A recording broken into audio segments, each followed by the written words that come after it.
Ciudadano de Quito. Cadena Democracia, la radio de la gente. El siguiente programa es de clasificación O, de opinión, apto para todo público.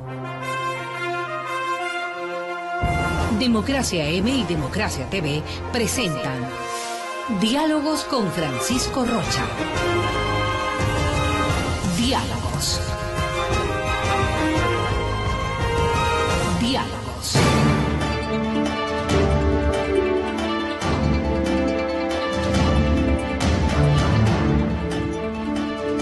Buenas tardes, estamos nuevamente en Diálogos y contamos ya con la presencia, como les habíamos anunciado, con dos economistas que normalmente aportan para el diálogo nacional sus inquietudes, su pensamiento. La economista Vilma Salgado y el economista Gonzalo Albán, a quienes les hemos invitado para comentar sobre el dinero electrónico y sobre algunos otros temas económicos, pues ellos hacen siempre análisis. No quisiera dejar de mencionar que la Alcaldía de Quito está brindando un servicio y avanzando en las obras en el intercambiador de Carapungo, avanzado más del 35%, más obras para Quito y más obras para vivir mejor. Nuevamente muchas gracias por acompañarnos. Economista doña Vilma Salgado, si hiciéramos una evaluación de los 9 años, ¿qué destacaría más? Y no se olvide de que usted inició en el Ministerio de Economía. ¿Destacaría ese paso o qué destacaría más? Bienvenida, buenas tardes. Buenas tardes, muy amable. Bueno, yo destacaría realmente la bonanza económica que se vivió, ¿no es cierto? Que tiene dos elementos, dos factores de orden internacional, o sea, los excelentes precios del petróleo y los productos primarios en general, la abundancia de financiamiento debido a las bajas tasas de interés internacionales que hicieron que los países en desarrollo en general atrajeran capitales. Según estudios de la UNCTAD, de la Conferencia de Naciones Unidas para Comercio y Desarrollo, ha sido uno de los booms o de momentos de atracción de capitales más largo y más profundo de toda la posguerra. Esto es importante. Recordando que esos booms precedieron a las anteriores crisis, ¿no? En el orden interno también hay elementos que es necesario destacar, es decir, la recompra de una parte de la deuda externa, de los bonos global, que ayudó, digamos, disminuyó una parte del servicio de la deuda, el pago del servicio de la deuda, la renegociación de contratos petroleros, y yo creo que también se ha hecho un esfuerzo por aumentar la recaudación fiscal, aun cuando no se ha logrado corregir, y esta es una deficiencia del actual gobierno, la regresividad en la tributación. Es decir, el Ecuador es uno de los países que todavía descansa en los impuestos indirectos. El 69% de los impuestos son indirectos y solamente el 31% impuesto a la renta. Entonces, este es en promedio en América Latina es sobre el 50%, pero el Ecuador está todavía mucho más alto, lo que quiere decir que no hizo ningún esfuerzo por que los que más ingresos tienen paguen más. Tanto que el IVA no solo que no bajó del 12 al 10, sino que ahora subió al 14. Ahora acaba de subir, pero además el IVA es la principal fuente de ingresos del fisco. No se ha hecho el correspondiente énfasis en que los grupos económicos más poderosos, que han sido los principales beneficiarios. Hay información del Centro de Estudios de Desarrollo Económico y Social que muestra que los grandes grupos económicos son los que más se beneficiaron de este boom, ¿no es cierto? De este boom. Este boom, que fue general al mundo en desarrollo, en todos los países se utilizó para aumentar el gasto social después de la restricción que había sufrido en la época neoliberal y durante las anteriores crisis, y aumentar la inversión pública, de manera que estas dos no son características exclusivas del actual gobierno como pretende presentarlo, sino que son elementos generales de todo el mundo en desarrollo que utilizó ese boom para aumentar el gasto social y para aumentar la inversión pública. Economista, ¿cómo entonces podríamos encontrar, Gonzalo, una diferencia a lo que era y se denomina, y al economista Salgado decía, el neoliberalismo o los anteriores gobiernos, si no han variado en definitiva las políticas y sus formas de recaudar? ¿Encuentra usted alguna diferencia y qué destacaría de estos 9 años? Bienvenido nuevamente. Gracias, Francisco, encantado de estar acá. A ver, yo lo que destacaría es un elemento tristemente, digamos, malo, que es el hecho de haber por segunda ocasión desperdiciado un boom petrolero que a inicios de este régimen, en la primera, bueno, más de la mayoría del periodo en que este gobierno ha estado en el poder, nos hizo lucir bien, ¿verdad? Entonces, como dice acertadamente el economista Salgado, teníamos altas tasas, digamos, de gasto, teníamos exportaciones, niveles de exportación importantes, digamos, se pudo recomprar la deuda, es cierto, pero ahora esa tendencia bajista de la deuda ya se acabó. Ahora ya tenemos mucha más deuda de lo que... Y más cara. Y más cara de lo que teníamos antes. Los tributos, al principio, digamos, no hubo un incentivo grande para poner tributos, ahora todo esto ya se ha revertido. El tema del empleo está, digamos, muy complicado. Es decir, en ese sentido, el manejo económico de este gobierno, como ha sido el de muchos otros, ha sido un manejo populista. Este gobierno lo que tenía es es un modelo político, ¿verdad? Nunca tuvo un modelo económico, nunca tuvo un modelo económico que busque aumentar el empleo o la producción o incrementar el bienestar o establecer las bases de un crecimiento sostenido, porque eso es lo importante en cualquier economía. Sino lo que tenía claramente me parece, es un modelo político que busca, digamos, que está inspirado, a mi modo de ver, clarísimamente en los modelos cubano y venezolano. Pero choca el discurso con el manejo económico, porque debería empatar. No creo que choque, ¿no? Porque básicamente como digo yo, es un populismo que lo que busca es mantenerse en el poder, ¿verdad? Es decir, ganar todas las elecciones posibles y minar todas las instituciones republicanas.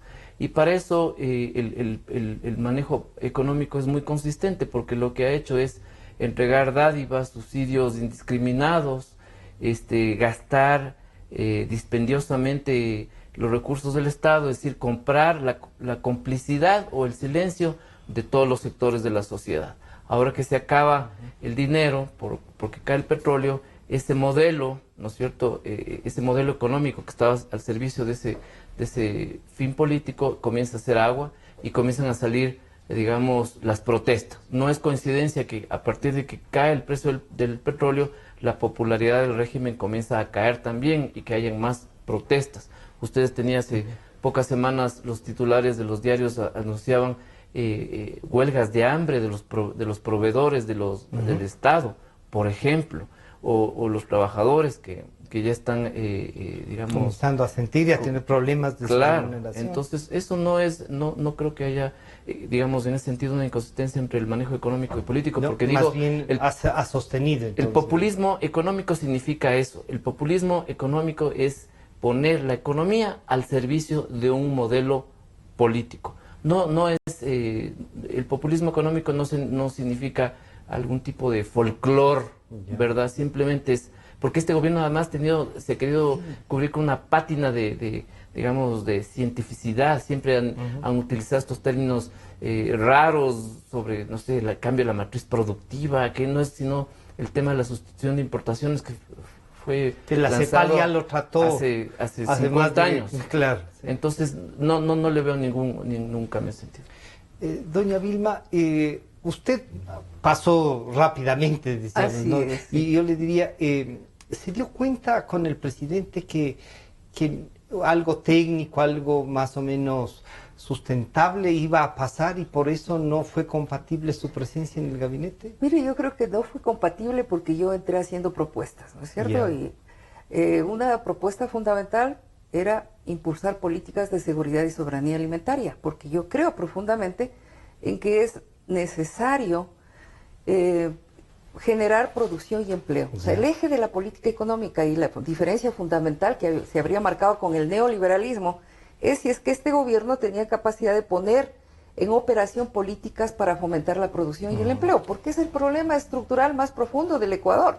Es decir, alrededor del 50%, es una cifra que varía, fluctúa, a veces más, a veces menos, pero el 50% de la población económicamente activa tiene una situación laboral precaria, es decir, sobre todo subempleo, que ahora le cambiaron de nombre, empleo inadecuado, ¿no es cierto? Sí, sí. Es decir, lucha por sobrevivir, pero no tiene un empleo formal ni con ingresos no adecuados. está integrado en No todo está el integrado. aparato Y económico. entonces, el aparato productivo no ha tenido capacidad de generación de empleo. Este es, a mi juicio, el problema central que el neoliberalismo descuidó, ¿no es cierto? Y que este gobierno lo mantuvo.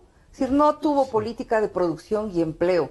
Sobre todo no tuvo, y yo creo que eso es imperdonable, una política de apoyo al agro, en condiciones en que todavía en el Ecuador el 25% de la población económicamente, digamos, de la población ocupada, está económicamente activa, está en el agro, ¿no es cierto? ¿Y qué significa esto? Significa que lo que ha pasado, nosotros vamos al mercado y encontramos que se está inundando de productos importados, los campesinos han continuado abandonando el campo porque no hay políticas coherentes de apoyo y siguen engrosándose la marginalidad en las ciudades. Entonces, como dice el economista Maldonado, efectivamente lo que ha hecho el gobierno es dar dádivas, ¿no? Dádivas porque realmente... no es algo ni siquiera para sustentar una familia. No, es simplemente algo que le sirvió para la popularidad, es decir, subsidios generalizados. Llegó un momento en el que más del 40% de la población ecuatoriana recibía el subsidio. Es decir, en épocas electorales aumentaba el subsidio, pasaba la época electoral, se les retiraba el subsidio, ¿no es cierto? Pero fue básicamente subsidios que llegaban a la mayoría como dádivas, pero no una política consistente de impulso de la producción y el empleo. Y en ese sentido, pues yo obviamente choqué, porque lo primero que me dijo el señor presidente en un gabinete es que he hecho declaraciones como que hubiera cambiado el gobierno y que solo se cambió un ministro. A lo cual yo le respondí que yo tenía posiciones y que para mí lo fundamental era el impulso a la producción y el empleo. Y luego, obviamente, el manejo, a mi juicio, anárquico de las finanzas del Estado, en la que obviamente yo estaba frena, hasta que me dijo, pero ¿por qué te has vuelto tan legalista? ¿No? Porque yo obviamente ponía al frente la ley y además la necesidad de una estrategia de financiamiento, parte de la que no ha habido en este gobierno. O sea, gastar más de lo que se tiene no es estrategia. Anárquicamente, ¿no? Porque de repente un día llegó y dijo, un plan relámpago de carreteras, no importa dónde vayan. Y ahí tiene usted carreteras que no van a ningún lado, por donde no circula ningún vehículo, y otras fundamentales que no se han construido. Entonces, esto es porque se improvisó, o sea, una improvisación bárbara, ¿no? Obviamente con eso yo no podía estar de acuerdo y tampoco soy obediente. Entonces, cuando ya chocamos, bueno, lo último, cuando me preguntó si había entregado, porque me llamó por teléfono, entrega 14 millones a la prefectura de Pichincha para una actualización de estudios. Y la víspera me había reunido yo con la Corporación Andina de Fomento, cuya directora también había trabajado en el Banco Central, nos conocíamos, y ella me dijo que el Ecuador no había utilizado nada de recursos no reembolsables, es decir, donaciones que existían para estudios. De manera que esto era un estudio, yo envié a la CAF, pedí que por favor me indiquen si eso se podía financiar con fondos no reembolsables, me respondieron que sí. Me llamó el presidente y me dice, pero ¿por qué piden 14 millones? Eso no vale ni $1 millón. Entonces el presidente me llama al teléfono y me dice, ¿me entregaste los 14 millones? No, señor presidente, está financiado con fondos no reembolsables de la CAF. Y yo le hago la repregunta, ¿quién está controlando el uso de los recursos que se está entregando? La CAF dice que no vale ni $1 millón. ¿Por qué piden 14 millones de dólares? Entonces me dijo, ese no es tu problema, ¿a ti qué te importa? Me mandó a llamar a la presidencia y entonces cuando yo le dije que me importa, porque yo soy responsable de las finanzas, me dijo, no, aquí todo el mundo ejecuta mis órdenes. Yo dije, en esas condiciones le agradezco mucho, pues no me dejó ni terminar, dijo que él decidía quién se queda y quién se va. Pero entonces yo salí, yo puse la renuncia, me dijeron que no la ponga porque se iba a exasperar más, pero finalmente, o sea, me retiré y no volví más por la anarquía que vi. O sea, la forma del manejo autoritario con la que obviamente yo no podría estar de acuerdo. Que su salida es por 14 millones. No, mi salida es por varias, por desobediente, porque estaba señalando las incoherencias, porque estaba exigiendo una estrategia. Pero se inició así ya el gobierno, entonces. Por supuesto, o sea, desde el principio, la palabra del presidente era orden, no hay ley y no había posibilidad de algún debate, yo no vi posibilidad de debate, era simplemente ejecutar órdenes. Y obviamente ahí yo no cabía, ¿no es cierto? Pero aquí lo fundamental es esto de que no hubo estrategia, es decir, ni de financiamiento, ni de producción y empleo, que a mi juicio ¿estaban preparados para gobernar o no? Mire, es otra cosa, los nombramientos eran anárquicos, ¿no? Una señora muy simpática, desde luego, que se acercó a hablar conmigo y me dice, la superministra de la producción, esto de los superministerios que a mi juicio más bien estorbaban, a mí me estorbaban, porque para justificar su existencia llamaban a muchas reuniones y no dejaban trabajar. Pero la señora me dice, yo soy literata del siglo XVII. Yo digo, ¿por qué aceptó serlas? Y entonces yo no entiendo nada de esto, me dice. Yo digo, ahí hay una doble falta.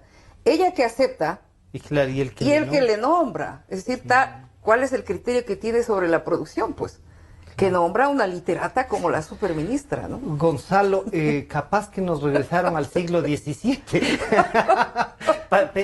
Buena literatura a lo mejor, pero no es compatible con lo que requeríamos en este momento. No, pues estábamos totalmente desfasados históricamente. El país lo que necesitaba era precisamente un plan, una estrategia de mediano y largo plazo con consenso. Pesaba gente como Vilma. Para promover el empleo. ¿Y cómo se promueve el empleo? Pues con producción. Eso no hay que ser muy estudiado para eso. Simplemente hay que tener sentido común y sentido de país. Usted preguntaba, Francisco, hace un momento si es que este gobierno estaba preparado para gobernar o no. Bueno, ahí esa pregunta es muy interesante porque yo creo que un militante de este gobierno diría, sí estamos y hemos gobernado. Y en realidad ellos han gobernado y han impuesto en marcha una serie vasta, muy profunda de reformas legales, institucionales, económicas. Entonces, han gobernado el país, han administrado el país. Ahora el tema es ¿para qué? ¿Para qué? Yo insisto, esta es por supuesto una hipótesis mía del trabajo, este gobierno tenía, y lo tiene muy claro, un modelo político, que es sumamente autoritario, y lo que quiere es tomarse este país y quedarse, y tomarse este país para siempre, y quedarse en él al estilo del régimen cubano, venezolano. Pero es posible quedarse con los ejemplos que tenemos en Cuba y en Venezuela. ¿Usted cree que los ecuatorianos estarán dispuestos a ir por esos países que han avanzado tanto? Hasta ahora hemos estado dispuestos, pues. Hasta ahora hemos estado dispuestos. Y por eso están aquí básicamente una década. Entonces, no sé hasta qué punto, mire Venezuela, el caso venezolano, que no es ya es un desastre humanitario. Esa es realmente una cosa, digamos, escalofriante. El régimen sigue ahí y tiene todavía un sector importante de defensores. Entonces ya comienza, digamos, la sociedad venezolana en este caso, me parece que ya refleja niveles ya de enfermedad social, ¿no? Mientras Cuba va acercándose y buscando una salida, a ver cómo resuelve los problemas que ha generado, Venezuela insiste en que no necesita una salida, ¿no? Yo no creo que... ¿Y nosotros nos puede pasar eso? Sí, claro, definitivamente. Yo creo que estos son los dos referentes inmediatos que debemos tener los ecuatorianos, son Cuba y Venezuela. Yo no creo que Cuba quiera salir del régimen. No, simplemente son movidas que el régimen castrista busca para seguir sobreviviendo, nada más. Lo mismo este gobierno, mire, ahora está hablando de venta de activos, ha concesionado a dedo las joyas de la corona, ¿no? Que son los campos maduros en el área petrolera, algo que cuando este gobierno, los militantes o los gobernantes, cuando no estaban en el poder, hubieran estado, pero rasgándose las vestiduras. Entonces, como digo, ahí creo que el debate ahí no, para ponerlo... No pasa por la... No es ser neoliberal o de izquierdas o de derechas, ese no es el tema. Ese es, como digo, es ser autoritario o no. Estos señores quieren permanecer en el poder para siempre. Y entonces ahora utilizan este discurso con ribetes, digamos, de izquierda o progresistas, pero mañana utilizarán otro, no hay problema, no hay ningún problema.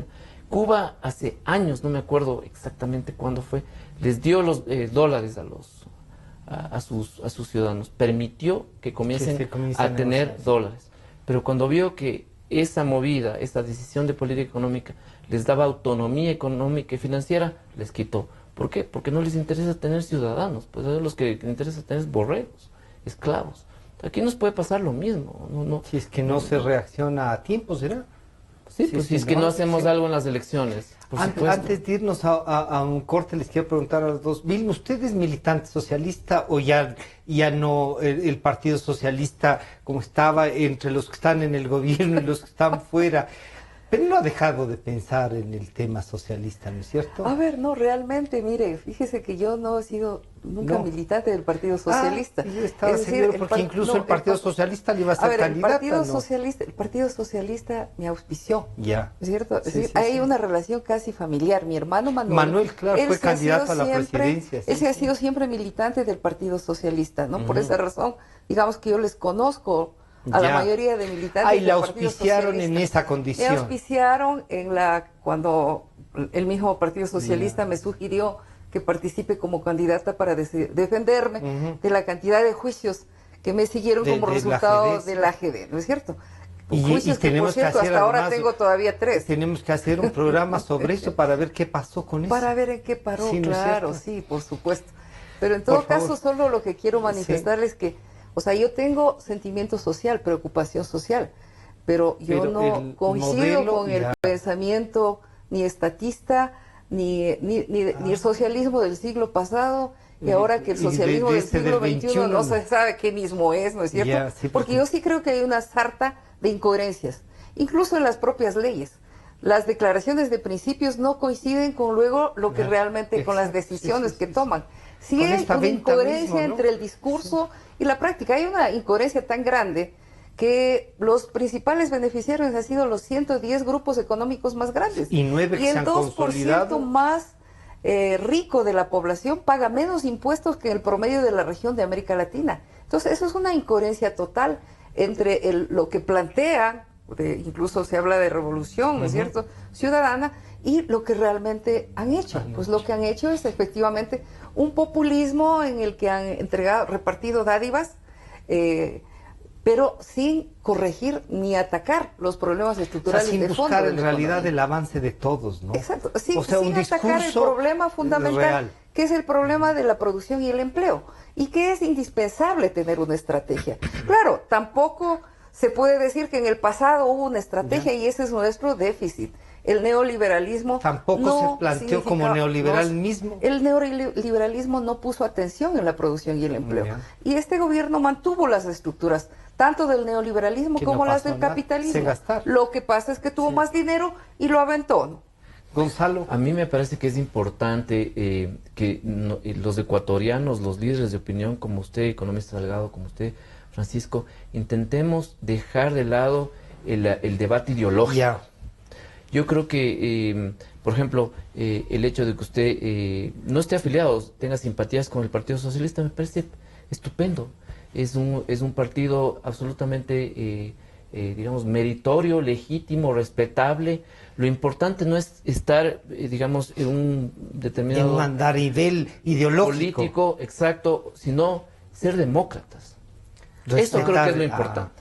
Eso como respetamos a los que piensan y ponernos distinto. Como demócratas, usted como simpatizante del Partido Socialista, yo no soy adscrito a ninguna tienda política, pero yo soy un liberal, por ejemplo. Pero me encantaría sentarme con usted o con cualquier otra persona a discutir, por ejemplo, un plan para la promoción del empleo y de la producción, a través, por ejemplo, del incentivo al sector agrícola. Al sector agrícola. Claro. Que usted mencionaba. Que ese es un tema digamos, de absoluta importancia estratégica para el Ecuador. Y no importa si usted es muy de derechas o más de izquierda. Importante, Francisco y Vilma, si me permite decirle por el nombre, por favor. Es ser demócrata.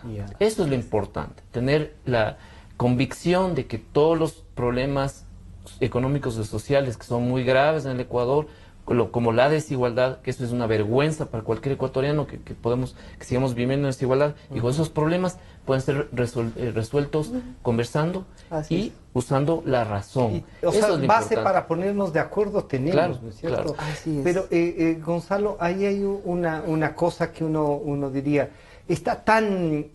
ha ingresado tanto este discurso de la confrontación y de la descalificación a todo aquel que no piense como el grupo gobernante, que es bien difícil incluso intentar mantener esa mentalidad democrática frente a esta agresión. Es que esa es la estrategia precisamente, ¿no? Es decir, descalificar y básicamente embarcarnos a todos en esa discusión ideológica, porque ahí perdemos todos, porque ahí precisamente lo que quiere este gobierno es polarizarnos, dividirnos. Entonces, en ese tipo de trampas no debemos caer, debemos más bien ponernos todos los demócratas, todos los de muy de derechas, de muy de izquierdas, de muy de centro, todos los demócratas, fijarnos problemas puntuales a resolver. Por ejemplo, ¿cómo reactivamos el agro? ¿Cómo convertimos al país en una potencia agroindustrial?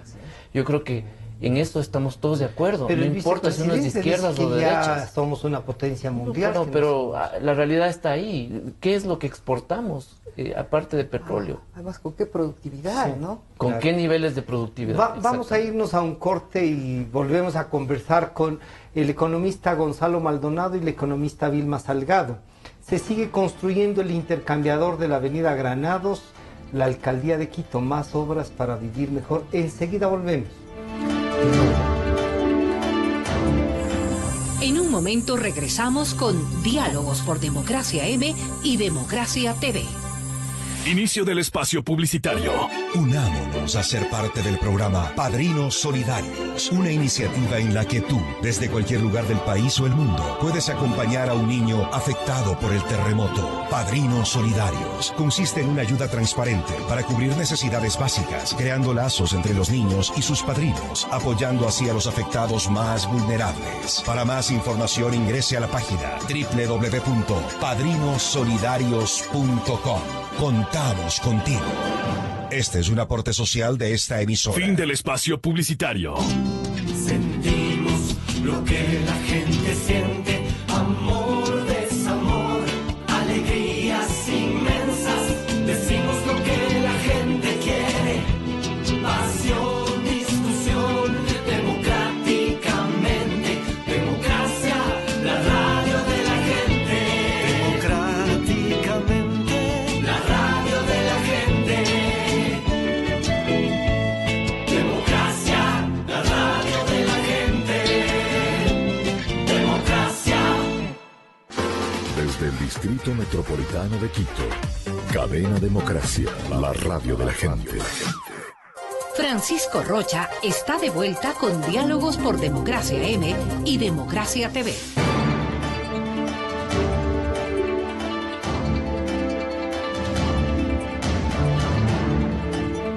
Estamos de regreso nuevamente para conversar y ahora sí vamos a pasar de esta parte más o menos de evaluación pero de la que hemos sacado una cosa interesante, ¿no? Hay propuestas y hay cosas que estudiar en conjunto los ecuatorianos.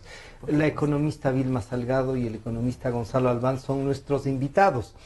Economista Salgado, ¿qué debemos entender, y ahora sí, sobre esta propuesta, además de estas dos últimas reformas tributarias, la propuesta del dinero electrónico, que si bien ya está más de un año, no sé si a dos, está, digamos, a la disposición de uso de los ecuatorianos, ahora como que asoma con más fuerza porque consta en la ley, ya no solo es regulación de la Junta Monetaria, ¿no? O de la Junta, sí, bancaria, monetaria y financiera, creo que se llama ahora sí.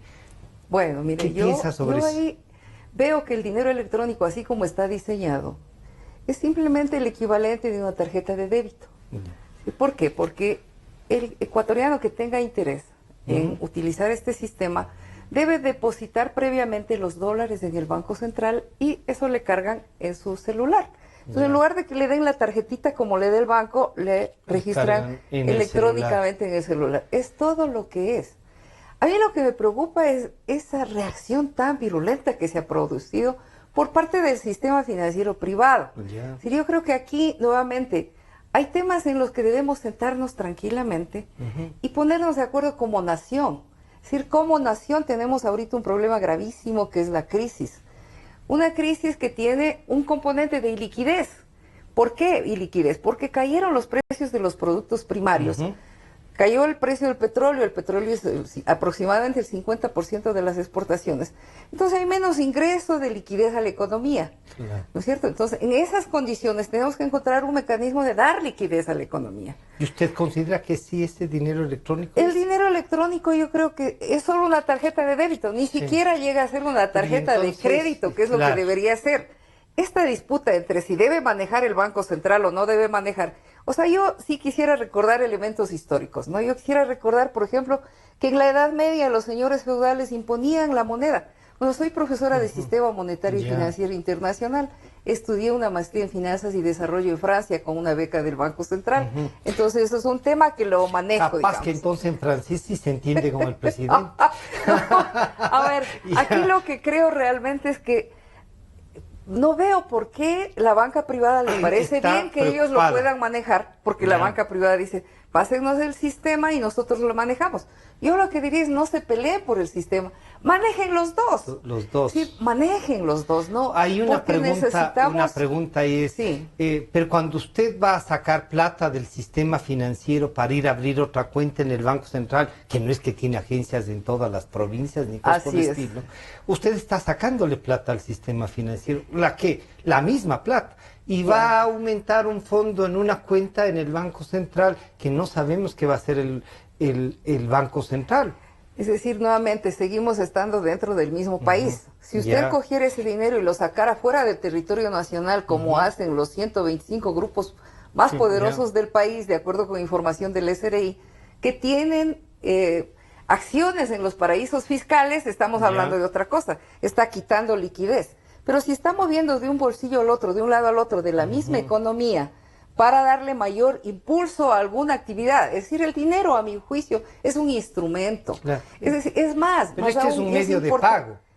Es Pero, una tarjeta de y débito. puede generarse Y un debería dinero, ir más dinero, allá. como dirían los jóvenes, en la nube. A mi modo de ver, debería ir más allá. Necesitamos encontrar instrumentos que den más liquidez a la economía.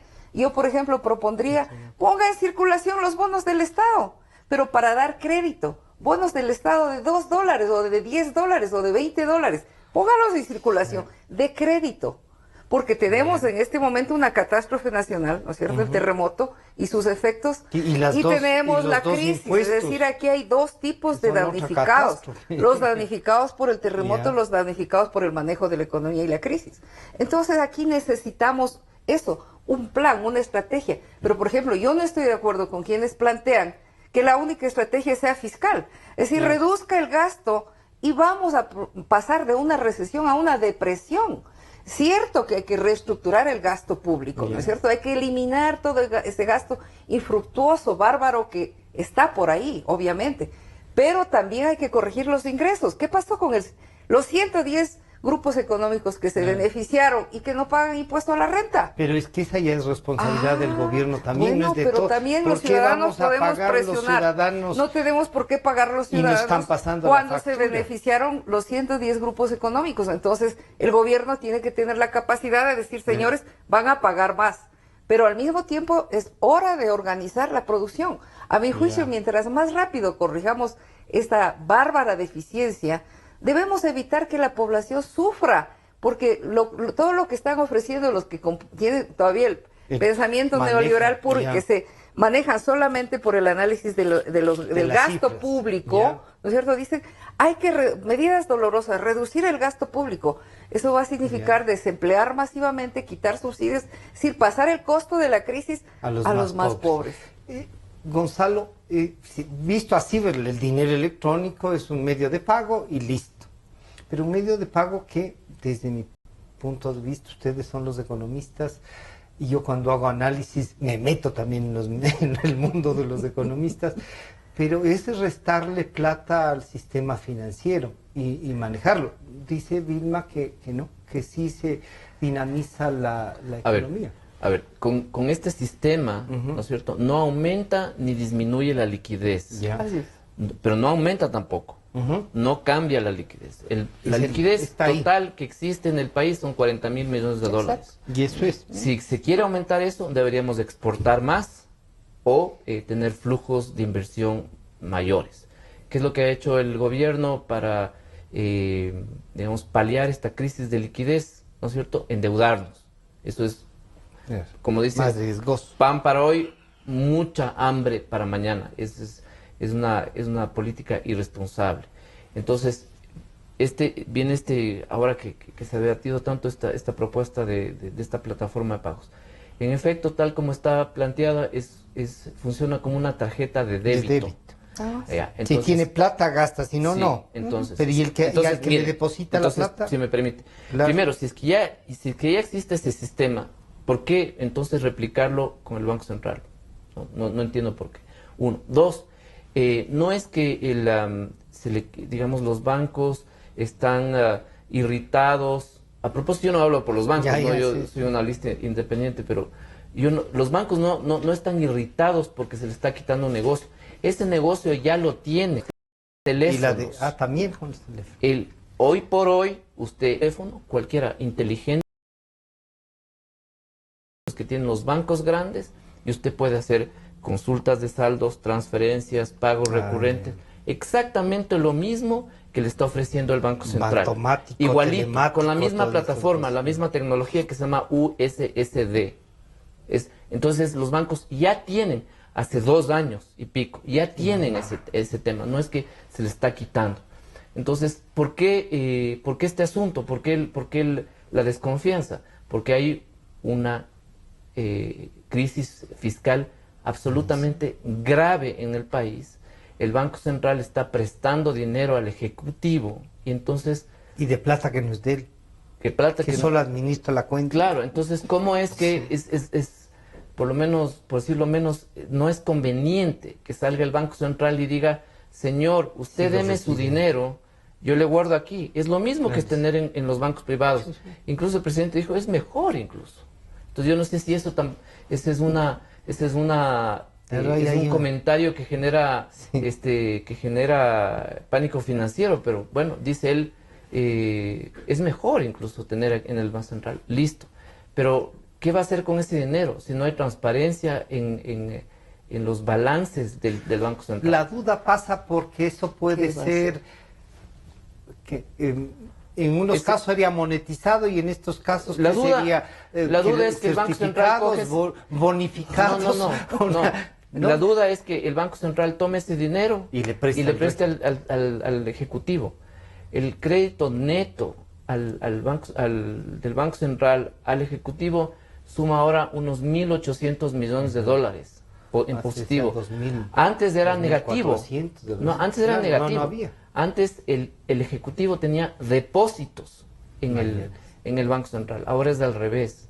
Ahora no solo que quitó los depósitos, sino que ahora el Central le presta. Eso está en las estadísticas del Banco Central. Eso no Gonzalo, antes de regresar con el economista Salgado, usted ha visto los TBCs. Se han negociado una buena cantidad. Y yo no sé cómo, por ejemplo, un gobierno provincial que recibe TBCs y que le paga con eso a un empresario, este empresario va con eso y paga los impuestos, pero ya tiene un castigo. Entonces, que devaluámoslo. Esto es solo para pagar impuestos. Entonces, finalmente, alguien se va a quedar con ese papel, en este caso el SRI, y va a decir, bueno, o sea, yo necesito papeles, yo necesito billetes. Entonces va a tener que ir al central y el central le va a tener que dar dinero. Esa es una deuda, por ejemplo. Pero esa no está contabilizada. No, el gobierno dice que eso no es deuda. Pero eso es una deuda. Sí, puede que esté en la ley o que no lo diga, pero eso es una deuda. Es un déficit cuasi fiscal que se está formando ahí, ¿verdad? Entonces, nuevamente, esta plataforma de pagos a través de redes celulares no es ningún invento de este gobierno. Esto ya lo vienen poniendo en práctica muchos países. Yo pude verlo un ejemplo muy, muy de cerca en República Dominicana. Funciona fabulosamente bien. Y nuevamente es como desmaterializar la tarjeta de débito. Simplemente eso. O desmaterializar la billetera. Es más seguro. Es más seguro porque no tiene que andar con los billetes acá, sino en el celular. Se le pierde el celular, se le roba el celular y no ha pasado nada. La verdad es que por más contaminados que estén los billetes, sí prefiero el olor del billete. Claro, no le culpo. No le culpo. En estos 10 años, cada billetito que logro tener en las manos, para mí es una satisfacción. tenerlo y olerlo. Y peor en porque estas está bien circunstancias. contaminado. Y como usted piensan millones de personas, Ya. porque ven cada vez que hay un hueco fiscal que está creciendo.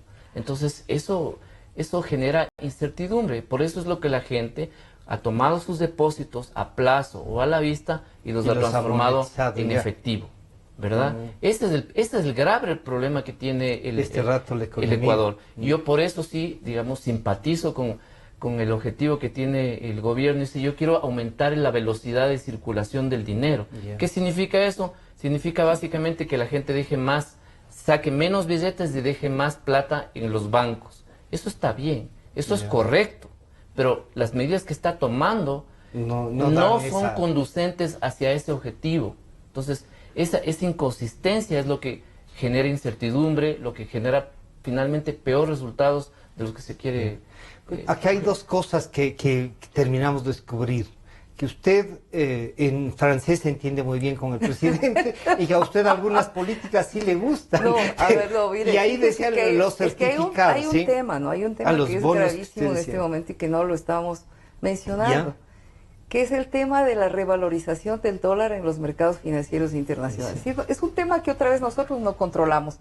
Así como no controlamos los mercados de bienes y servicios, no controlamos los mercados financieros. Como no controlamos el precio del petróleo. Pero sin embargo nosotros estamos utilizando una moneda dura, ¿no es cierto? Que es el dólar, y que en este momento, por coyuntura internacional, se viene revalorizando, lo que está afectando gravemente al aparato productivo, que coincidimos acá con el economista Maldonado, en que es la joya de la corona. Es decir, si destruimos más empleos, lo que estamos haciendo es profundizando los problemas estructurales y excluyendo más población del mercado laboral, ¿no es cierto? Entonces, si la dolarización, si el dólar en un primer momento se venía devaluando, o sea, que era el mejor de los mundos, sin hacer nada, estábamos mejorando la competitividad. Claro. Pero la tendencia además es a que sigan subiendo las tasas de interés y a que continúe la revalorización del dólar. Claro. Ojalá eso no pase. Pero entonces, ¿qué pasa? Tenemos iliquidez por la caída de los precios del petróleo, ¿no es cierto? Y liquidez porque hay menos dinero en circulación en la economía. Y tenemos revalorización del dólar. Pero lo que quiere decir llevar más bien a tener más acceso con menos dólares a tecnologías distintas que nos puedan ayudar. Claro, ¿no? Podría ser, pero ¿usted cree cómo las empresas invierten si lo que tienen ahora van a tener que pagar un impuesto para sacar el capital? Lo que tienen en este momento no están pudiendo vender. Los exportadores están comprando. El productor en este momento está sujeto a una tensión extrema en el Ecuador. Fíjese usted, por un lado le aumentan los impuestos. Por el otro lado cae la demanda, porque estamos en recesión y no hay quien le compre. Y por el otro lado se revaloriza el dólar, lo que quiere decir que pierde competitividad. Está en una situación extremadamente compleja. Por eso es que está aumentando el desempleo. Entonces, ese es un tema que tenemos que poner sobre la mesa y decir, a ver, ¿cómo lo resolvemos? Y le hago una pregunta. ¿Usted para construir casas de caña o gaduda necesita dólares o cualquier medio de pago? El nombre que tenga, no importa. No necesito pedir prestado dólares en los Estados Unidos. Ese es un punto, pero ¿no es cierto? Ni entonces, necesito pedir un prestado, medio de pago, ni sacarle más dólares al ciudadano para eso. A mi juicio, es necesario, y eso vamos a terminar algún rato, y mientras más nos demoremos en entender eso, más grave va a ser la crisis.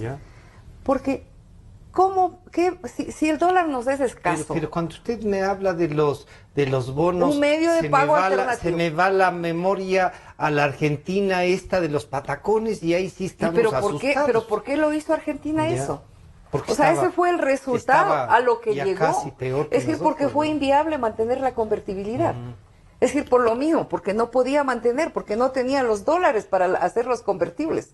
Entonces necesitamos un medio de pago, alternativo que nos sirva para operar en el mercado interno. Pero entonces, Gonzalo... adicional, no digo el dinero electrónico ni quitarla, no. Podría ser, si es un dinero electrónico que vaya también con tarjeta de crédito, como propone la banca privada. Claro. O sea, que la banca privada, mire usted que aquí, las dudas que dice mire Gonzalo, lo que dice Mauricio Pozo, aquí le traigo, ¿no es cierto? Él dice que este sistema, si fuera manejado por el sector privado, y no solo como tarjeta de débito, que es lo que está proponiendo el gobierno, sino como tarjeta de crédito, porque aquí hay un tema, o sea, no lo mencionamos, pero aquí el sistema bancario en todas partes del mundo crea Es el dinero, negocio lo que de se ellos. llama la creación secundaria de dinero. Ya. Pero en este momento la banca está restringiendo el crédito, ha limitado la totalmente. concesión de crédito. El tema es, ya esto nos lleva a la discusión de qué es el dinero, qué es lo que significa, Ya. qué representa el dinero. Gonzalo, pero entonces ahí sí las dudas que teníamos, sí, pues, si están pensando así, sí, hay dudas y genera A ver, desconfianza. es decir, lo que dice Vilma Vilma. con mucho cariño, me parece, digamos, tener una moneda de curso, digamos, interno, sería, yo no Es- sé cuáles ¿y serían monetarismo? claro, no sé cuáles serían las consecuencias para el país de Ya. algo de esto. Yo no sé si, no sé si una crisis que haría la dolarización. No creo. No sé cómo Se sería. puede ¿Cómo caer se la sostiene? dolarización Por si favor. seguimos por el camino que estamos, la dolarización va a ver, un despeñadero. A ver, desde luego. vamos por partes. Ujú. La crisis en la que estamos no es a causa de la apreciación del dólar. No. Es uno de los elementos No, importantes. simplemente lo que hizo es acentuar el hecho de que estamos en crisis. O sea, nos dio gripe y además Claro. salí y nos agarró un aguacero. Claro, acentuó. O si no, Y ya vamos a la estábamos, pulmonía. estábamos mal alimentados, ¿no es cierto? Mal arropados y justo alguien abrió la ventana o cayó un aguacero. Entonces esto nos, digamos, precipitó la crisis, pero no es la causa. Nosotros como ecuatorianos deberíamos estar felices de tener Una que nos moneda paguen, fuerte, ¿no? que nos paguen Claro. en una moneda fuerte, porque eso significa que que deberíamos ser capaces de educar mejor a nuestros hijos, de darles salud, de poder tener un patrimonio que no se diluya vía devaluaciones, inflación, como pasó en la supuestamente larga noche del neoliberal, que digamos que no sé, alguien La seguridad social de este era gobierno, siempre números en rojo. no sé, que alguien que dice ser, no sé, alguien que es progresista y que busca el bienestar de las grandes mayorías esté a favor de devaluar la moneda, porque lo que eso significa es robarle la plata a la gente. Es lo que significa, Pero robar. ¿cómo que la es? gente Ahí hay rica, un punto, ahí hay un perdón, punto, una sí. cosita, la gente rica ya tiene los capitales afuera. Ese es Entonces el la gente problema. afuera no, Ese la es gente el problema también. Entonces devaluar lo que hace es afectar a los más pobres. Eso es lo que tenemos que tener Pero se claro. añoran eso, ¿no? A ver, no, Entonces- lo que pasa es lo siguiente. entonces hay que tener ¿Qué, mucho ¿qué hacemos un si segundito. los A ver, ¿me vecinos permite devalúan? una- ¿Qué hacemos? Mire, hay que ser más competitivos. Ganar competitividad vía devaluación es lo que se hizo en los años 80. empobrecer. Esa no es la forma de ganar competitividad. Esa es una devaluación. Usted se le está entregando plata a los capitalistas para ponerle tal vez un lenguaje que nos término ideológico. entendemos. Ya. ¿No? Ahí sí le está beneficiando al capitalista sin hacer nada. Entonces, un exportador de flores no tiene que invertir en nuevos procesos, en darle capacitación a sus empleados, nada. Le devalúan y ya, listo, ya es súper rentable. Eso es lo que queremos para el país. Yo lo dudo mucho. Hay que defender la dolarización. Hay un problema serísimo de competitividad, pero eso no se resuelve desdolarizando. Lo que hay que hacer es flexibilizar la economía. Hay que cambiar las leyes. Por ejemplo, hay que flexibilizar los esquemas de contratación. Hay que bajar el gasto fiscal. Cierto es que va a haber despidos. A esas gentes hay que hacer una racionalización, por supuesto, paulatina, bien pensada. Y a las gentes que están desplazadas hay que encontrarles una salida. Por supuesto, no se trata de coger y votar a millones de personas, o centenares de miles. Corte el 30% hasta luego. y hasta Es luego. una estupidez. Eso no hay que hacer, pero nos toca. ¿No? Y lo que tenemos que entender los ecuatorianos es que ese no va a ser culpa del nuevo gobierno o que es un neoliberal, Claro. sino que hubo unos señores populistas que se gastaron Que se farrearon todo. Absolutamente todo. Y estos problemas que tenemos ahora es por eso, no por la apreciación del dólar o porque son neoliberales, sino porque alguien manejó brutalmente la economía y eso es un costo que hay que pagar. A ver, la verdad es que sí, hubo un manejo dispendioso, digamos, sí, ¿no? O sea, estaríamos de acuerdo con que ha sido decirle que yo dispendioso. salí con vértigo del ministerio y dije, esto va a terminar mal. O sea, yo salí y dije, Austeridad. qué miedo, ¿a dónde puede parar esto? Porque era gasten, gasten, gasten. El presidente en las, en las reuniones de gabinete decía, gasten todo lo que tiene, gástese en la reserva monetaria. Y yo decía, ay, por favor, o sea, ¿cómo? Pero le han hecho manejemos. Claro, es que es más fácil. Claro. Además, todo el mundo aplaudía. Claro. Entonces, ¿dónde está el problema? Si claro. todo el mundo aplaudía, porque ahí hubo, yo creo que también el país nos tenemos que preguntar.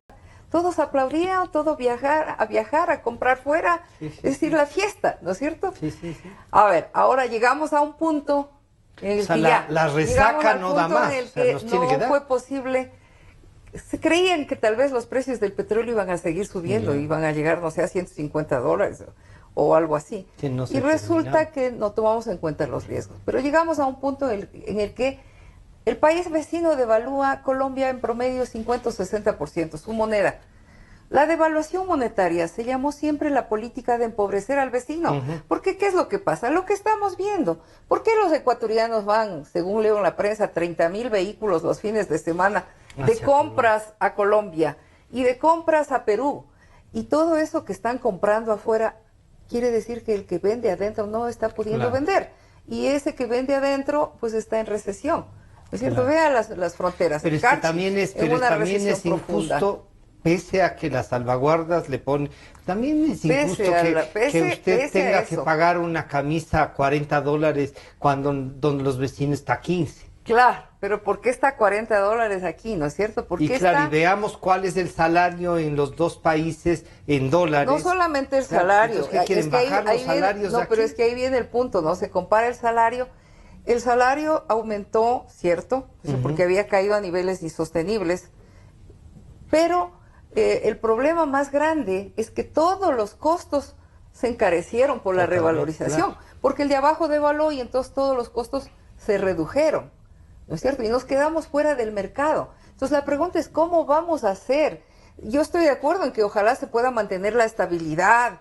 El que tiene dólares que los maneje. ¿Qué hacemos con el que no los tiene? Y que está además endeudado. ¿Qué hacemos si es que el sector privado, para el sector privado, será una prioridad la desnutrición infantil, le pregunto? ¿Será una prioridad la mortalidad materna? Si no ha sido para el gobierno de 10 años con un montón de plata, pero además, ha de ser para el sector privado resulta que nunca ha confiado en el país, todos los recursos los saca y los pone en paraísos fiscales.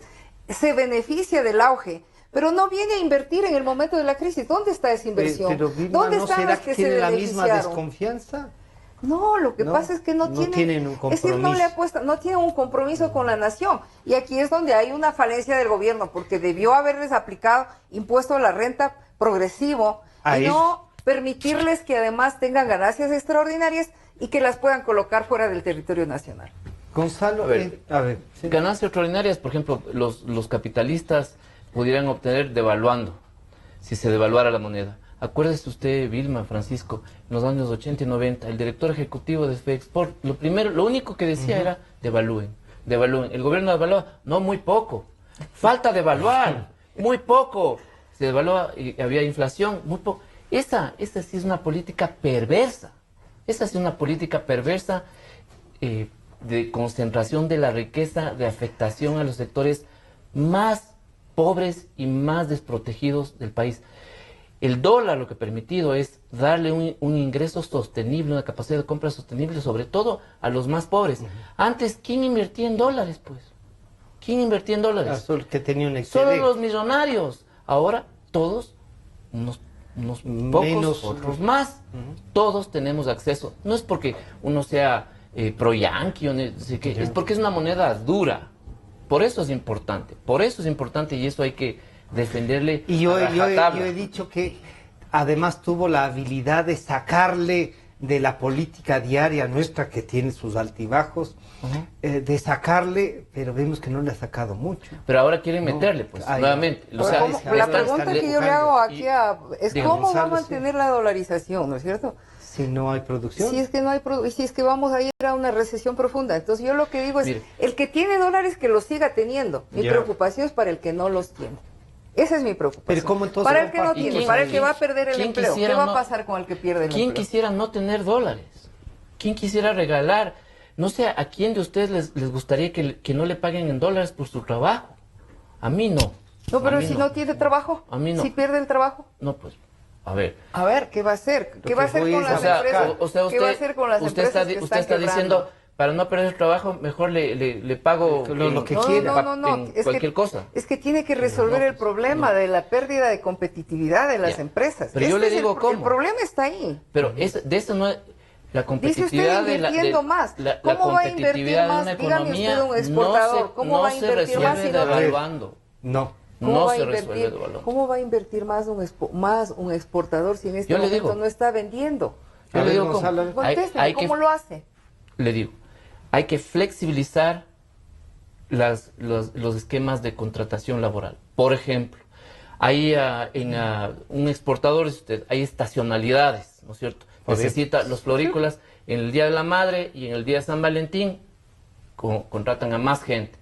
Hay que darle un mecanismo para que esa pueda persona contratar contrate temporalmente de forma masiva y que paguen dólares y respetando los esquemas de contratación internacional de la OIT, que la OIT tiene esos esquemas de flexibilización laboral. No se trata de volver a contratar a niños de 8 años, sino todo, digamos, racionalmente. cumpliendo la ley. Cumpliendo la ley. Reducirle el Otro impuesto al tema, que está otro pagando, tema. ¿no es cierto? Al que está Usted habla de generando empleo. impuestos. Ha habido como 15 reformas tributarias. Eso ha encarecido enormemente la producción. Entonces no es del dólar, es este mal manejo productivo que ha tenido este gobierno, que gasta, y a pesar de haber tenido dólar de, digamos, petróleo de $140 en un momento, no le avanzaba, entonces quería más impuestos y más impuestos. Entonces Se me está terminando el Ha tiempo y le tenido voy a 15 pedir reformas en dos... tributarias, pero no ha No ha cobrado el profundizado. impuesto a la renta a los sectores de más altos ingresos.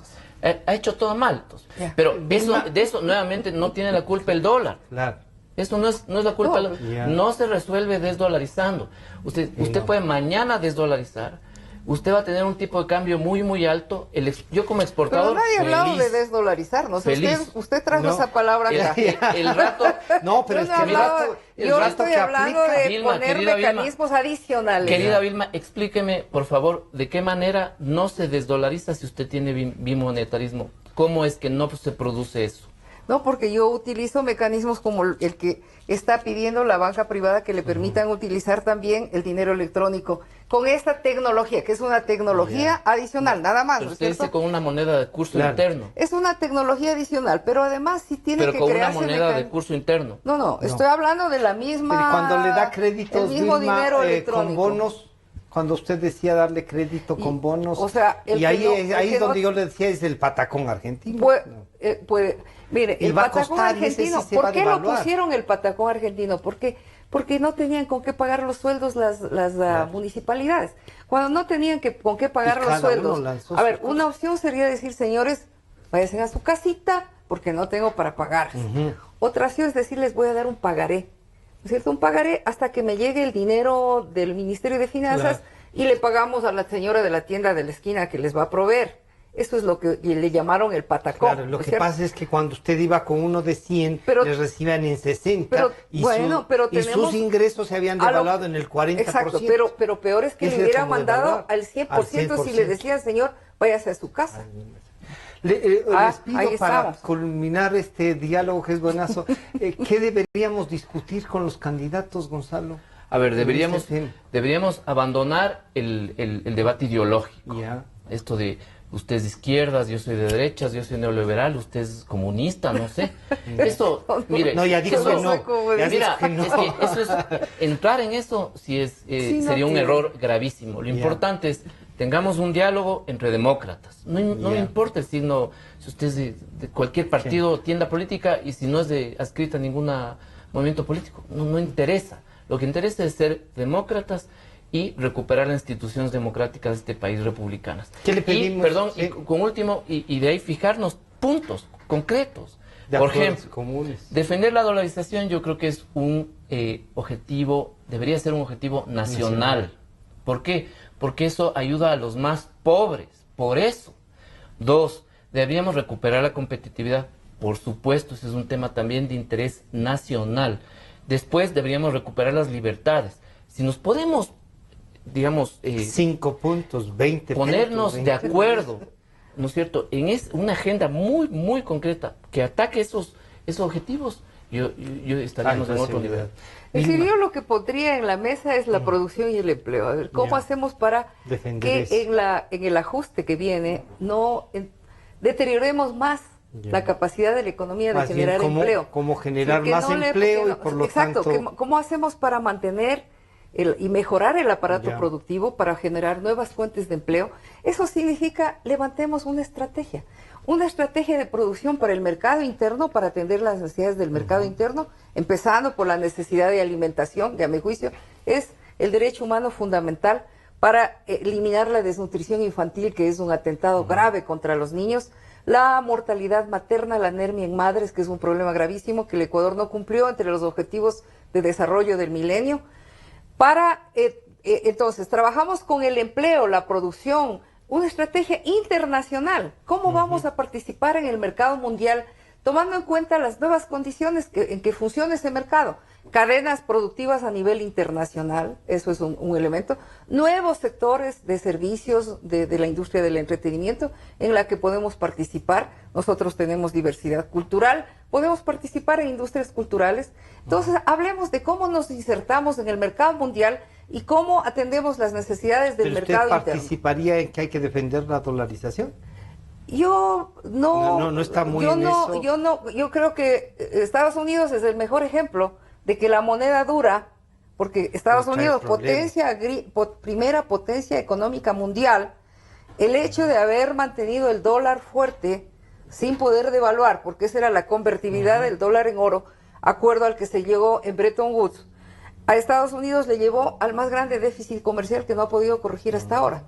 Entonces, pero Estados Unidos es el dueño de la máquina de imprimir billetes y puede darse el lujo de tener el déficit del tamaño que quiera, tener la deuda externa del tamaño que quiera y nunca pagarla ni renegociarla, porque es el dueño de la máquina de imprimir billetes. Nosotros no, a no ser que nos compremos No, y si llegan a comprarse sería terrible. O que hagamos un acuerdo con los Estados Unidos como lo tuvo ya Corea. ¿No es cierto? Corea firmó del sur un acuerdo swap con los Estados Unidos. Entonces, pero entonces sigamos ese acuerdo, pero que no sé si nos tomen en serio. En esta crisis también hay elementos internacionales que no los hemos planteado, pero que hay que plantearlos, ¿no? Como es este. O sea que sí hay otras salidas. Por supuesto, hay que plantearlas.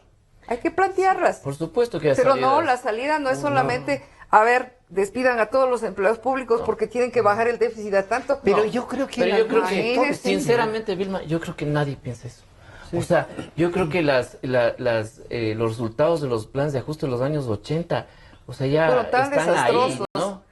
O sea, no creo que nadie en sus cabales quiera, un nuevo gobierno quiera regresar 30% de la plana afuera. Es decir, no creo que alguien quiera hacer eso. Se nos fue el tiempo. Lamentablemente ustedes verán que este es un diálogo muy riquísimo. La economía siempre nos trae ideas y más aún con gente inteligente que le aporta al país. Y yo quiero agradecer a Gonzalo Maldonado y a Vilma Salgado por compartir sus ideas. A ustedes, este programa estará a su disposición a partir de las 3 de la tarde y recordarles en nombre de la Alcaldía de Quito que seguimos trabajando en el intercambiador de Carapungo. Es el intercambiador más grande de la ciudad, avanza y avanza rápidamente. Más obras para vivir mejor. Buenas tardes.